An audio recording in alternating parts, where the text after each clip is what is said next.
तो first question है, which of the following is an example of fine motor skills? GF, girlfriend नहीं, gross motor to fine motor skills, gross और fine motor skills यानी जो आपका स्थूल गतिक कौशल और सूक्ष्म गतिक कौशल। ठीक है जी। तो फाइन मोटर स्किल्स की जब हम बात कर रहे हैं तो ये कौन सा उदाहरण फाइन मोटर स्किल्स का होगा? मोटर स्किल्स में आते हैं ये दोनों स्किल्स, और मोटर स्किल आता है फिजिकल डेवलपमेंट के अंदर। इतनी बात क्लियर है हमको? तो उदाहरण पहचानना है किसका? सूक्ष्म गतिक कौशल का। पहला ऑप्शन है रनिंग ऑन रोड यानी सड़क पर दौड़ना। दौड़ने में हमारी बड़ी मांसपेशियां हमारे शरीर की इस्तेमाल होती हैं। ज्यादा जो इस्तेमाल है वो आपकी टांगों का है, आपके हाथों का है, यानी बड़ी मांसपेशियां तो ग्रॉस मोटर स्किल हो गया। स्विमिंग इन रिवर, नदी में तैर रहे हैं तब भी आप अपने आर्म्स का, लेग्स का प्रयोग कर रहे हैं, वो भी बड़ी मांसपेशियां हो गई, तो ये भी ग्रॉस मोटर स्किल्स हो गया। किकिंग अ बॉल, बॉल को किक करते हुए भी आप अपनी टांगों का इस्तेमाल करते हैं या फुट का इस्तेमाल करेंगे, तो जिसमें मेजर रोल किसका है? आपकी बड़ी मांसपेशी का है। लेकिन पुटिंग बीड्स इन अ थ्रेड, यानी जब आप धागे में मोती पिरो रहे हैं तो आपकी आंखों का और आपकी उंगलियों की मसल्स का कोऑर्डिनेशन यानी समन्वयन लगेगा। मतलब हमारी जो छोटी मांसपेशियां हैं, छोटी मांसपेशियां मतलब बोले तो आई और हैंड कोऑर्डिनेशन जिसमें लगता है, चाहे वो सुई में धागा पिरोना हो, है ना, चाहे वो हमारा लिखने में हो, हमारी जो फिंगर्स की मसल है वही यूज हो रही है, या हमारा आई कोऑर्डिनेशन है, ठीक है ना, चाहे वो जो आपका बुनाई करना हो, कढ़ाई करना हो, ये सारी चीजें, काजल लगाना हो आंख में, ये सब क्या है? Drawing, painting. तो पहले ग्रॉस मोटर स्किल्स आती है बच्चे में, बाद में फाइन मोटर स्किल्स डेवलप होती हैं। बात सही है नहीं है? तो D option is the right answer. Putting beads in a thread, धागे में मोती पिरोना जो है वो उदाहरण है किसका? फाइन मोटर स्किल्स का। क्वेश्चन नंबर 2 देखेंगे और आगे बढ़ेंगे। जवाब दीजिएगा फटाफट से, तब जाकर के हम बढ़ेंगे आगे। Cephalocaudal principle of development suggest that development proceeds from, development कैसे प्रोसीड करता है, आगे बढ़ता है सेफेलोकॉर्डल के अकॉर्डिंग। सेफेलोकॉर्डल का मतलब ये सिरोध पदोन्मुखी यानी या शीर्षगामी यानी सर से पैर की ओर, ठीक है ना। तो हेड टू टो, इसको लॉन्गिट्यूडिनल या लंबवत भी कह दिया जाता है, दूसरी भाषा में या टर्म्स में पूछा जा सकता है, ठीक है। तो head to toe, complex to simple नहीं, सिंपल टू कॉम्प्लेक्स जाएगा, जनरल टू स्पेसिफिक जाता है, और वो किसमें जाता है? आपका प्रॉक्सिमो डिस्टल में, जो सेंटर से पेरिफेरी वाला है उसमें जनरल टू स्पेसिफिक जाता है, क्योंकि बच्चा पहले जनरल एक्टिविटीज करना शुरू करेगा, बाद में जनरल क्या पूरे शरीर से रोएगा, या बॉल पकड़नी है दोनों हाथों से पकड़ने की कोशिश करेगा, बाद में 2 उंगलियों से पकड़ लेगा। तो एक्सट्रीमिटीज टू सेंटर उल्टा हो गया, सेंटर टू एक्सट्रीमिटीज, और ये प्रॉक्सिमो डिस्टल के बारे में है। तो ये विकास की 2 दिशाएं हैं, सेफेलोकॉर्डल और प्रॉक्सिमो डिस्टल, है ना। चलिए आगे बढ़ते हैं। ये सारे topic wise, chapter wise latest questions हम कर चुके हैं प्लेलिस्ट में, अगर नहीं देखे हो देख लीजिएगा। Dash is a primary and dash is secondary agent of socialisation of children, यानी बच्चों में सामाजिकरण की प्राथमिक संस्था डैश है और द्वितीयक डैश है। ध्यान से जवाब दीजिएगा, इसमें आपको फैमिली नजर नहीं आ रहा होगा, तो जो लोग प्राइमरी के नाम पे फैमिली ढूंढते हुए आते हैं, अब उनको थोड़ा सा चेंज यहां करना पड़ेगा कि पूछा क्या, यानी इमीडिएट नेबरहुड यानी जो एकदम नजदीकी आस पड़ोस है, और mass media. Mass media secondary होगा, बिल्कुल पक्की बात है, ये बात हमें पता है, द्वितीयक कारक है। प्रिंट मीडिया प्राइमरी नहीं हो सकता, मीडिया कभी भी प्राइमरी नहीं होगा। रिलीजियस ऑर्गेनाइजेशन चलो सेकेंडरी हो जाएंगे, लेकिन ये तो गलत हो गया, दोनों सही चाहिए। स्कूल प्राइमरी नहीं हो सकता, फैमिली सेकेंडरी नहीं हो सकती, लॉ भी प्राइमरी नहीं हो सकता, न्यूज़पेपर भी नहीं हो सकता, न्यूज़पेपर मीडिया से ही जुड़ा हुआ है, ठीक है ना। तो एक ही ऑप्शन बचता है, और हमें पता है, ये हमने बहुत बार डिस्कस किया है, भाई नेबरहुड का अपने आप में कोई अस्तित्व नहीं है। अगर फैमिली के साथ आ जाए नेबरहुड, तो समझ जाओ बात किसकी हो रही है? प्राइमरी सोशलाइजेशन की हो रही है, क्योंकि परिवार के बिल्कुल नजदीक है, इमीडिएट सराउंडिंग में है। और अगर अकेले तो क्या ही आता है, स्कूल के साथ आ जाए अगर, तो फिर क्या हो गया? आपका सेकेंडरी में आ जाता है neighbourhood, secondary agents of socialisation में। लेकिन यहां अब हमारे पास फैमिली है नहीं, कोई और ऑप्शन मैच करता नहीं है, तो हम अपनी समझदारी से क्या लगाएंगे? इमीडिएट नेबरहुड, यानी जो सबसे नजदीकी आपका आस पड़ोस है, क्लोज्ड लोग हैं, वो भी एक परिवार की तरह रहते हैं। तो हमारे पास बेस्ट ऑप्शन यही अवेलेबल है, हमें बेस्ट ऑप्शन चूज करना होता है, 1 नंबर वैसे ही मिलेगा। तो इमीडिएट नेबरहुड क्या है? प्राइमरी हो गया, यहां मास मीडिया तो होता ही सेकेंडरी है। तो A option is the most appropriate option, जिससे एक मास मीडिया क्या है? वही न्यूज़पेपर हो गया आपका, और ये इंटरनेट से लेकर के जितनी भी सर्विसेज आप यूज कर रहे हैं फोन पर, देखिएगा सोशल मीडिया साइट्स हो गई। According to Jean Piaget's theory of cognitive development, at which stage children's thinking becomes scientific, यानी जीन पियाजे के संज्ञानात्मक विकास के सिद्धांत के अनुसार किस अवस्था में बच्चों का चिंतन वैज्ञानिक हो जाता है, यानी साइंटिफिक थिंकिंग आ जाती है। ये हम पियाजे की हर एक स्टेज में, आज थोड़ा हेडेक है, मैनेज कीजिएगा, तो हम पियाजे की हर एक स्टेज में ये बात डिस्कस करते हैं कि साइंटिफिक थिंकिंग की बात जैसे ही हो जाए, या एब्स्ट्रैक्ट थिंकिंग की बात, साइंटिफिक थिंकिंग लिखा हो, अमूर्त चिंतन लिखा हो, हाइपोथेटिको डिडक्टिव रीजनिंग लिखा हो, आपको पता है कहां आएगा, हाईएस्ट लास्ट स्टेज में जाकर के आएगा, जिसको फॉर्मल ऑपरेशनल कहते हैं। और इसमें आप सही देखो, सी ऑप्शन में ना लॉजिक आता है, साइंटिफिक थिंकिंग नहीं आ जाती है, लॉजिक आता है, वो भी इंडक्टिव लॉजिक या इंडक्टिव थिंकिंग, जिसको आगमनात्मक चिंतन कहते हैं हम, ठीक है ना। इंडक्टिव रीजनिंग आती है, तर्क, वो भी कैसा, कॉन्क्रीट मूर्त चीजों को लेकर के, जिन चीजों को वो देख सकता है बच्चा, टच कर सकता है, फील कर सकता है ना। एग्जाम्पल से रूल जाना आएगा, लेकिन साइंटिफिक थिंकिंग की जब भी बात आएगी तो वो फॉर्मल ऑपरेशनल। हाइपोथेटिको थिंकिंग की बात आएगी, हाइपोथेटिको डिडक्टिव रीजनिंग, क्योंकि इंडक्टिव यहां आती है, डिडक्टिव आती है फॉर्मल ऑपरेशन में, और साइंटिफिक थिंकिंग में दोनों चाहिए अगर देखा जाए तो, ठीक है ना। तो एब्स्ट्रैक्ट यानी अमूर्त चिंतन चाहिए होगा साइंटिफिक थिंकिंग में। एक वैज्ञानिक सोच रखने के लिए सिर्फ तर्क का काम थोड़ी चलेगा। आपने सोचा होगा लॉजिक आता है सी ऑप्शन में, यानी कॉन्क्रीट में, और जहां लॉजिक आ गया वहीं साइंटिफिक थिंकिंग आ गई। नहीं, उतना डेवलप नहीं हो पाता। लॉजिक भी सिर्फ मूर्त चीजों के बारे में आ पाता है ये 7 से 11 में, है ना, वो चीजें जिनको देख पा रहे हो। जबकि साइंटिफिक थिंकिंग में ऐसी बहुत सारी चीजें होंगी जो सामने है ही नहीं, जिनको अज्यूम करना है, जिन पे अमूर्त चिंतन करना है। तो डी ऑप्शन ही सही हो पाएगा। प्री, ये 11 से 15 वर्ष हाईएस्ट जो है लेवल है, जिसमें सारी क्षमताएं आ जाती हैं। सेंसरी मोटर जन्म से 2, ऑब्जेक्ट परमानेंस वाला, सिंबॉलिक थॉट या सिम्योटिक फंक्शन आपका प्री ऑपरेशनल, है ना। कॉन्क्रीट में आपको पता है कंजर्वेशन और क्लासिफिकेशन और सीरिएशन आ जाता है।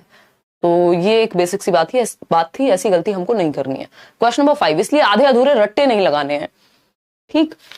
क्वेश्चन नंबर 5 जवाब दीजिए बहुत ही तेजी से, होपफुली इसका जवाब आप एकदम सही देंगे, बताइएगा एक बार। तो अगर हम बात करते हैं यहां, जीन पियाजे gave importance to dash in process of learning, यानी पियाजे ने अधिगम की प्रक्रिया में किसको महत्व दिया। यानी पियाजे जब कह रहे हैं कि बच्चा सीखता है, तो वो कौन सी चीजें हैं जो महत्वपूर्ण है एज पर पियाजे, है ना। अलग अलग लोगों ने अलग अलग चीजों को महत्व दिया। तो पहला ऑप्शन है बायोलॉजिकल मैचुरेशन। बायोलॉजिकल मैचुरेशन बोले तो जैविकीय परिपक्वता, यानी बायोलॉजी से आने वाली मैचुरेशन, यानी हेरिडिटी। भाई ये क्या हुआ, जेनेटिक्स को महत्व मिल रहा है यहां, या फिर मैं कहूं यहां हेरिडिटी भी लिखा होता, बात सही थी। जेनेटिक एपिस्टेमोलॉजी पे भी इन्होंने बात की है पियाजे ने। तो वो जो 4 फैक्टर्स हैं MESE, इसमें तो चलो सीधा सीधा जवाब मिल गया। अगर ये सीधा बायोलॉजिकल मैचुरेशन नहीं भी लिखा होता, बायोलॉजिकल मैचुरेशन क्या है, एज के साथ जो परिपक्वता आती है, आपका दिमाग डेवलप होता है, आपका शरीर डेवलप होता है, उस हिसाब से फिर हम क्या करते हैं, सिलेबस डिजाइन करते हैं। पियाजे ये नहीं कह रहे कि जो प्री ऑपरेशनल वाला बच्चा है उसको फॉर्मल ऑपरेशनल की एक्टिविटीज करा दो, साइंटिफिक थिंकिंग की प्रॉब्लम्स दे दो उस बच्चे को जो 7 साल का है अभी या 2 साल का है अभी। इवन आप देखते हैं जो टॉयज आते हैं, खिलौने भी आते हैं, उस पर भी लिखा होता है ये इस एज ग्रुप से इस एज ग्रुप के लिए हैं। 5वीं क्लास का सिलेबस क्यों अलग है 10वीं क्लास से, पहले करा दें 10वीं का, बाद में 5वीं का करा दें, क्योंकि उस टाइम पे बच्चे की एज के अकॉर्डिंग उसकी बायोलॉजिकल मैच्योरिटी उतनी ही हुई है, उसके दिमाग का विकास, उसके शरीर का विकास, जो चीजें ऑटोमेटिकली एज के साथ अनफोल्ड होती है उसको हम मैच्योरेशन कहते हैं। तो जैविकीय परिपक्वता, पियाजे जो है वो जेनेटिक्स को, हेरिडिटी को, बायोलॉजी को महत्वपूर्ण मानते हैं और वाइगॉस्की बायोलॉजी को इग्नोर कर देते हैं। ये मुख्य अंतर है दोनों के बीच में, ठीक है। चलिए, तो टीचर्स पर्सनैलिटी नहीं, ये उनका मुख्य मुद्दा नहीं है। टीचर्स महत्वपूर्ण है उनके लिए, लेकिन पर्सनैलिटी यहाँ पे मेन मुद्दा नहीं है कि प्रोसेस ऑफ लर्निंग में टीचर की पर्सनैलिटी कैसी है। Reward and punishment, private speech की बात किसने की, रिवॉर्ड पनिशमेंट की बात ना पियाजे करेंगे ना वाइगॉस्की, प्राइवेट स्पीच की बात करते हैं आपके वाइगॉस्की। तो A option is the right answer. Question number 6 देखिएगा फटाफट से। क्वेश्चन नंबर 6 क्या कहता है देखेंगे। अगर हम बात करते हैं क्वेश्चन नंबर 6 की, तो ये क्या कहता है भाई, ये कह रहा है Aryan directs most of his actions to fulfil his duties as per school's preamble, at which level of moral reasoning Aryan is at present. यानी आर्यन अपने उत्तरदायित्वों को पूरा करने के लिए अपने कार्यों को विद्यालय के संविधान के अनुसार निर्देशित करता है। भाई विद्यालय की जो भी कोड ऑफ कंडक्ट है, किस तरह से चीजें होनी चाहिए स्कूल में, जो भी लिखा हुआ है, उस हिसाब से उन रूल्स के अकॉर्डिंग वो अपनी ड्यूटीज को फुलफिल करने की कोशिश करता है। या कोई भी जॉब अगर होती है तो आपके कुछ डूज एंड डोंट्स होते हैं, उसके हिसाब से वो अपना काम कर रहा है। यानी वो लॉ एंड ऑर्डर को मानना चाहता है ताकि एक व्यवस्था बनी रहे। तो ये 4th स्टेज हो गई लॉ एंड ऑर्डर, जो कि 2nd लेवल में आती है कोहलबर्ग की थियरी में, परंपरागत स्तर, जिसमें आपका गुड बॉय नाइस गर्ल है और लॉ एंड ऑर्डर है। तो यहाँ पे स्टेज तो पूछी नहीं है, यहाँ पे क्या पूछा है, सिंपल लेवल पूछा है। 3 लेवल है, प्री पोस्ट कुछ होता नहीं है, एब्स्ट्रैक्ट कुछ होता नहीं है, प्री कन्वेंशनल, कन्वेंशनल और पोस्ट कन्वेंशनल। पोस्ट तो होता है भाई, ठीक है। तो B option is the right answer over here. आगे बढ़ेंगे, क्वेश्चन नंबर 7 देखिएगा एक बार और जवाब दीजिएगा।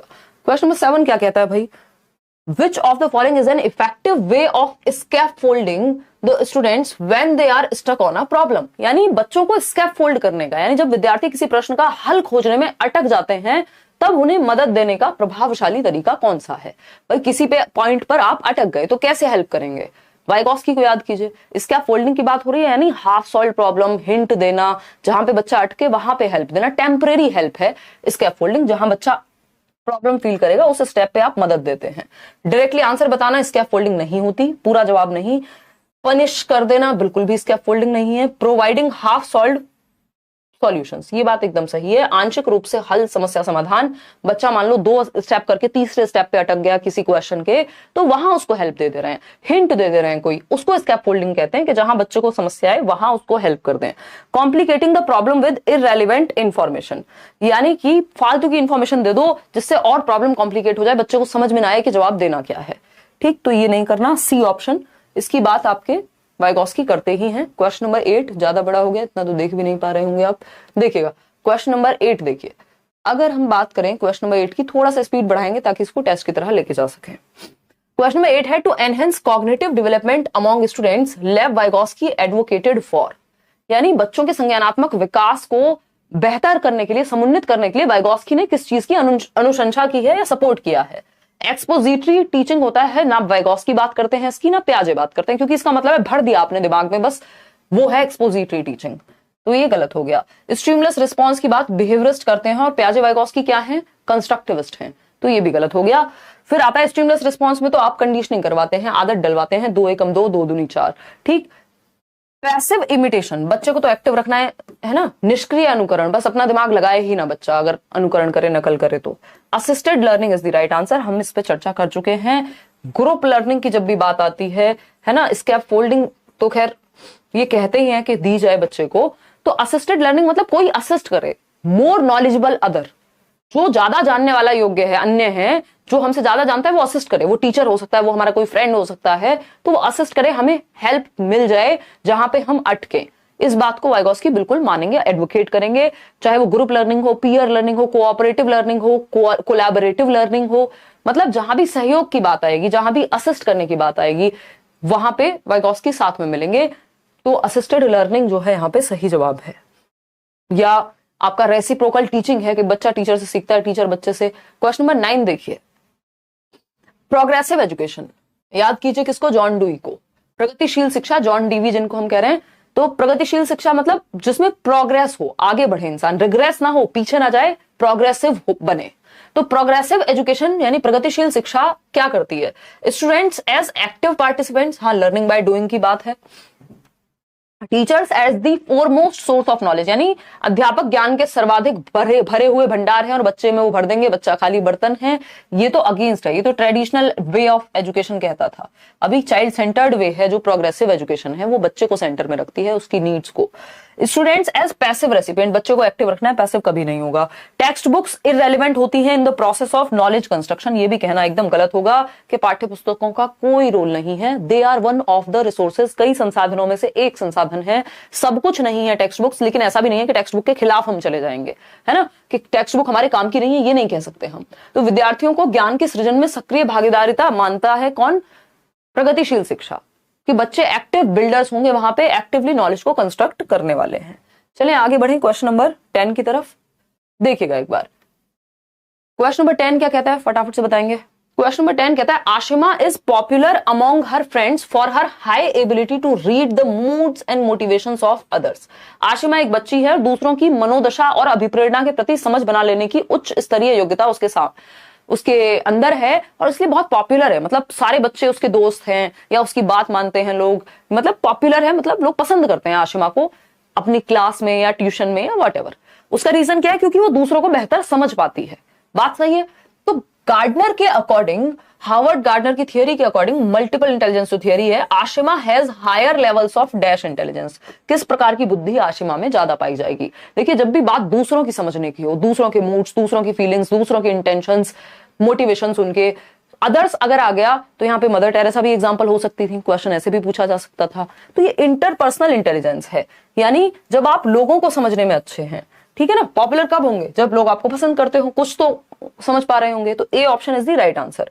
नेचुरलिस्ट नहीं, यहाँ कोई प्रकृति की बात हुई है, म्यूजिक गाना गा के सुना रही है आशिमा, नहीं। लॉजिकल और मैथमेटिकल थिंकिंग की बात हुई है कि मैथ्स के सवाल सॉल्व कर देती हैं, नहीं। तो ये इंटरपर्सनल है। इंट्रापर्सनल लिखा होता तो यहीं पे कई लोग गलती कर देते। इंट्रा में सेल्फ लिखा होता, खुद की भावना को समझने में अच्छी है, तो इंट्रा यानी अंतः व्यक्तिक, और अगर इंटर लिखा है तो यानी दूसरों की। क्वेश्चन नंबर 11 देखिए, आपका favourite type of question, assertion और रीजनिंग वाला। ये कहता है अ teacher should include project works, group task, discussions and debates among students in teaching learning process. एक अध्यापक को शिक्षण अधिगम प्रक्रिया में विद्यार्थियों के लिए परियोजना कार्य, समूह कार्य, चर्चाएं, यानी बच्चे क्या हैं, एक्टिव हैं। हमें ये समझ आ गया कि बच्चे क्या हैं, यहाँ एक्टिव हैं। कुल मिला के जब ग्रुप वर्क कर रहे हैं, डिबेट हो रहा है, डिस्कशन चल रहा है, डिबेट हो रही है, तो ये सब क्या है, मतलब बच्चा एक्टिव है, सक्रिय है, बच्चा एक्टिवली नॉलेज को बिल्ड कर रहे हैं। और टीचर को ऐसा करना चाहिए, हाँ करना चाहिए। तो ये बात क्या हो गई, ट्रू हो गई, सही हो गई। फिर आते हैं रीजन पे। Learning is independent to socio cultural context of students, यानी जो अधिगम है वो विद्यार्थियों की सामाजिक सांस्कृतिक संदर्भ से परे होता है।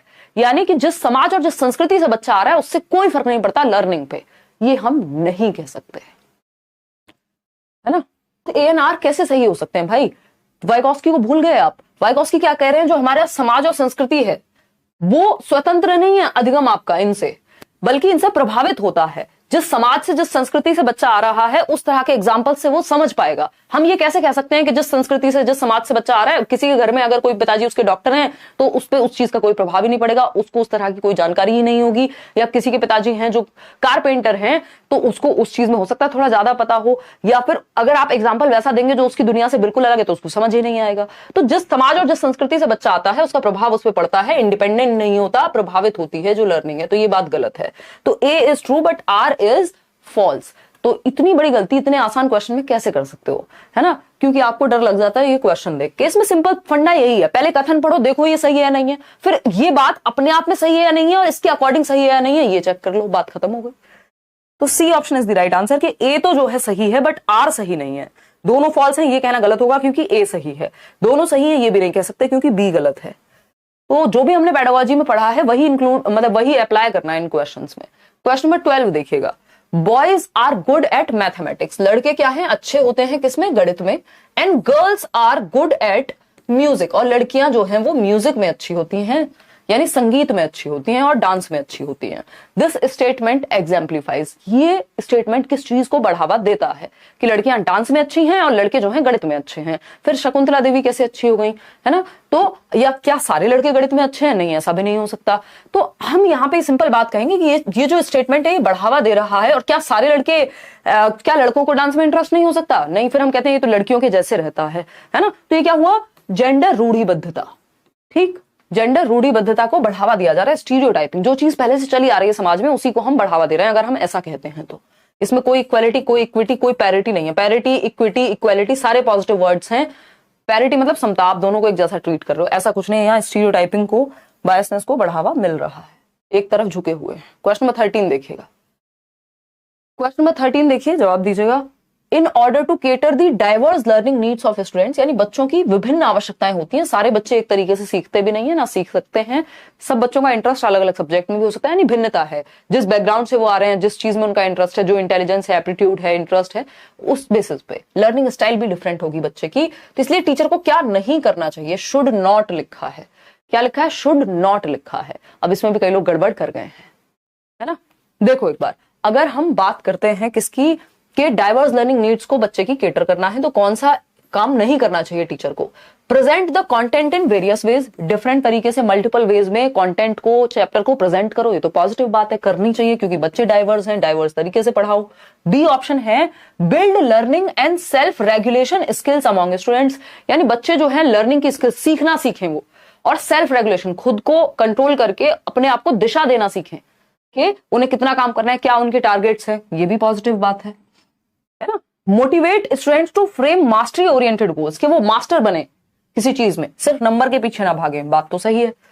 लेबल एंड क्लासिफाई, ये दोनों ही वर्ड्स जो हैं ये ऐसे कीवर्ड हैं जो नेगेटिव हैं। लेबल नहीं कर सकते, बच्चे पे ठप्पा नहीं लगा सकते कि तुम बहुत चैंपियन हो, तुम एकदम फुद्दू हो, ऐसी बातें हम नहीं करते, ठीक। तो ये क्या होगा, ये नहीं करना चाहिए एक टीचर को, क्यों, क्योंकि सारे बच्चे एक जैसे नहीं होंगे, सब गणित में अच्छे हों, सब मैथ्स में अच्छे हों, जरूरी नहीं है, तो हम कंपेयर भी नहीं करेंगे।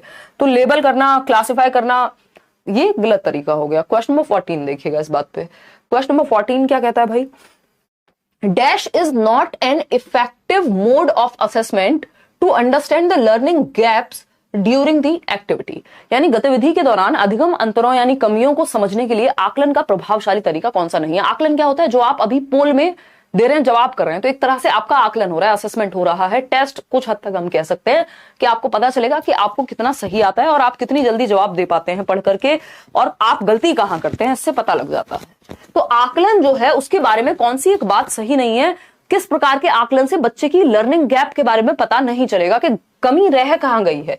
भाई आकलन से हमें पता लगता है कि अच्छा ये बात मैंने गलत पढ़ के समझ ली थी इसलिए आंसर गलत मार्क कर दिया, या नोट नहीं पढ़ा था इसलिए गलत मार्क कर दिया, तो वो लर्निंग गैप पता चल जाएगा। लेकिन कौन सा असेसमेंट का तरीका है जिससे लर्निंग गैप पता नहीं लगता? और लर्निंग गैप के लिए सबसे बढ़िया क्या होता है? Diagnostic test. ठीक, तो assessment based on standardised test. Formative assessment, देखिए फॉर्मेटिव असेसमेंट फीडबैक के लिए होता है कि लर्निंग गैप कहां रह गया।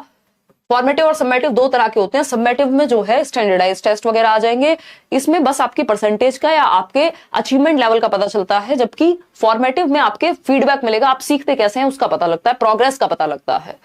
पीयर असेसमेंट यानी आप 4 लोग हैं ग्रुप में सीख रहे हैं तो पता लग जाएगा कहां गैप है, भाई मुझे भी समझा दे, यहाँ इस स्टेप पे दिक्कत हो रही है समझने में, तो ये भी फीडबैक का काम करेगा।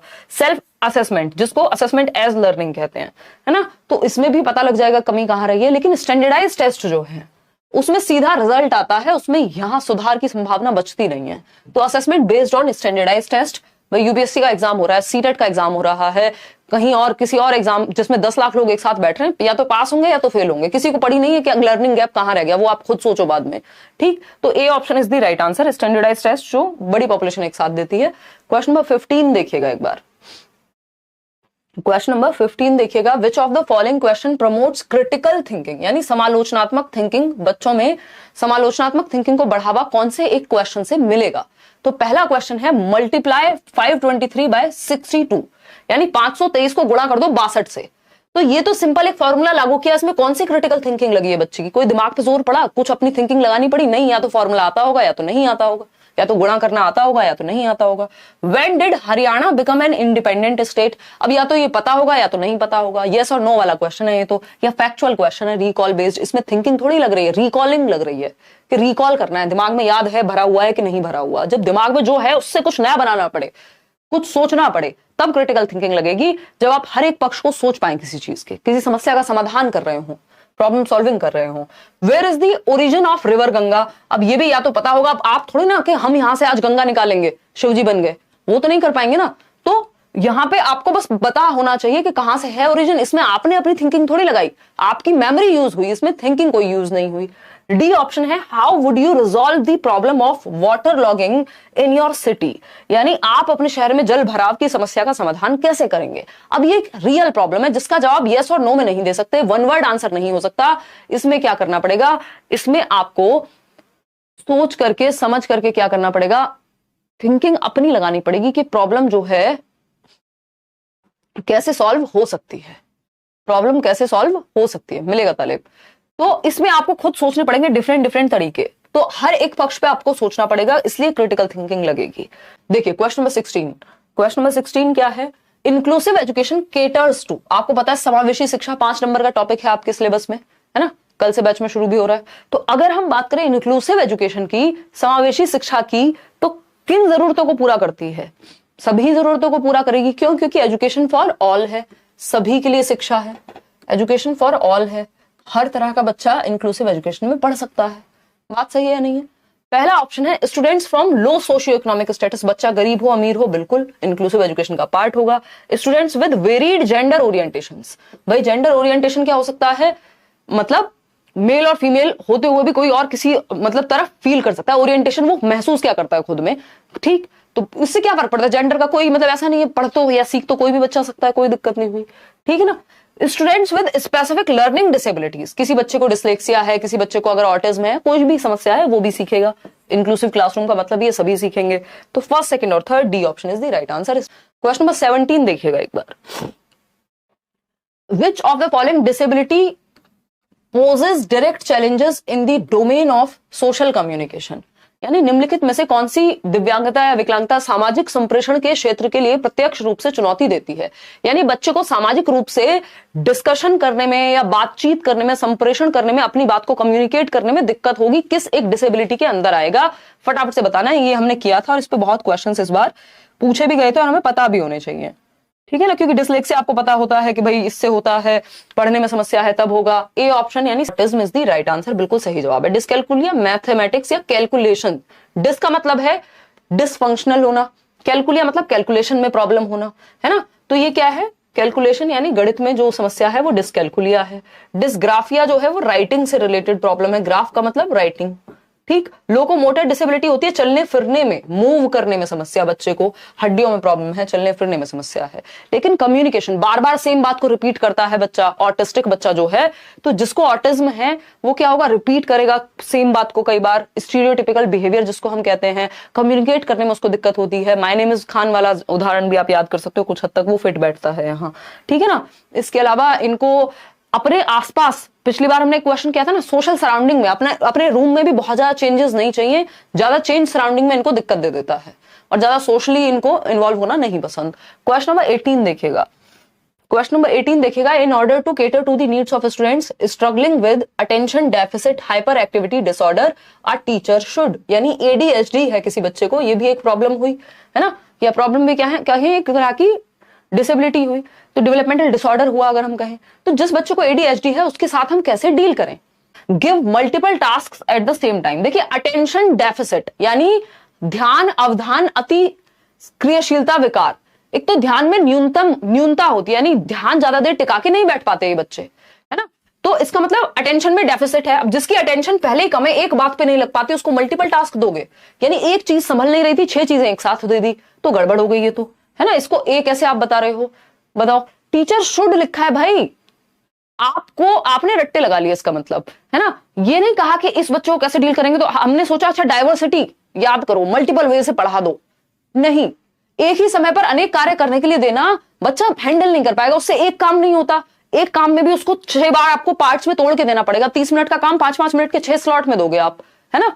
तो ये तो गड़बड़ हो गई। Minimize the distractors in the surroundings, ये बात सही है कि आप परिवेश में विकर्षण को कम से कम करें, यानी अगर कहीं गाना बज रहा है आसपास या कोई और डिस्टरबेंस बच्चे को है तो डिस्टरबेंस मिनिमम कर दो, उसकी सराउंडिंग एकदम कॉन्ड्यूसिव होनी चाहिए, नहीं तो उसकी अटेंशन में वैसे ही कमी है और ज्यादा हाइपर एक्टिव हो जाएगा वो, बात तो सही है। Assign assignments that require long duration of attention, नहीं, शॉर्ट ड्यूरेशन के काम देने होते हैं इनको, लॉन्ग ड्यूरेशन में टिक के नहीं बैठ पाते। Assign task which require passive listening, बच्चे को निष्क्रिय करना ही नहीं है, पैसिव तो रखना ही नहीं होता, तो B option is the only right answer over here. भगवान भला करे आपका, पता नहीं इतनी जल्दी में क्यों जवाब देते हो। क्वेश्चन नंबर 19 देखिएगा, कीवर्ड से काम नहीं चलता, है ना, पढ़ के समझने से काम चलेगा। कोई भी जो आपके टैग वर्ड्स हैं, की वर्ड्स हैं, जो ट्रिक होती है वो काम तब करती है जब आपने थोड़ी पढ़ाई की हो, है ना। इसलिए हम सेशन के लास्ट में डिस्कशन करेंगे, मतलब जब आपका एग्जाम आने वाला होगा उससे पहले हम कुछ ट्रिक्स पे बात कर सकते हैं, लेकिन उससे पहले पढ़ाई करनी पड़ेगी जम के। ट्रिक तब काम करती है जब आपने पढ़ाई की हो। देखिएगा क्वेश्चन नंबर 19 है, which of the following provision should be ensured for successful inclusion of students with locomotor disabilities, यानी कि लोकोमोटर डिसेबिलिटीज मतलब जिन बच्चों को चलने फिरने में, मोटर का मतलब ही हो गया फिजिकल एक्टिविटी करने में दिक्कत हो रही है, ठीक है ना। इन बच्चों को इंक्लूड करने के लिए क्या करेंगे हम, पहला ऑप्शन है ramps and lifts to make building accessible, ramp बनाएंगे स्कूल में, है ना, और क्या बनाएंगे, लिफ्ट बनाएंगे, ताकि भाई चलने फिरने में दिक्कत है, हड्डियों की प्रॉब्लम है, तो बैसाखी लेके आ सकते हैं स्कूल में, व्हीलचेयर के थ्रू आ सकते हैं, व्हीलचेयर सीढ़ियों से थोड़ी जाएगी, या तो रैंप हो या तो लिफ्ट हो। लिफ्ट तो थोड़ा ज्यादा हो गया आज की सिचुएशन को हमारे देश की देखते हुए, रेयर ही मिलेगी, तो रैंप्स तो एटलीस्ट हो। रैंप पे क्या है भाई, इंसान सीढ़ियां नहीं है तो वो व्हीलचेयर वाला बच्चा भी जा सकता है, बात सही है। Frequent changes in seating arrangement, इससे क्या होगा, इससे तो और दिक्कत होगी। टॉप फ्लोर पे बिठा दो भाई, अगर रैंप और लिफ्ट नहीं है तो ग्राउंड फ्लोर पे रखो इन बच्चों को, ताकि इनको सीढ़ियां ना चढ़ के जानी पड़े, टॉप फ्लोर का तो मतलब ही नहीं है। Designing activities which require frequent mobility, यानी चलना फिरना, ज्यादा काम दे दो इनको चलने फिरने का, वो भी बात गलत हो जाएगी, है ना।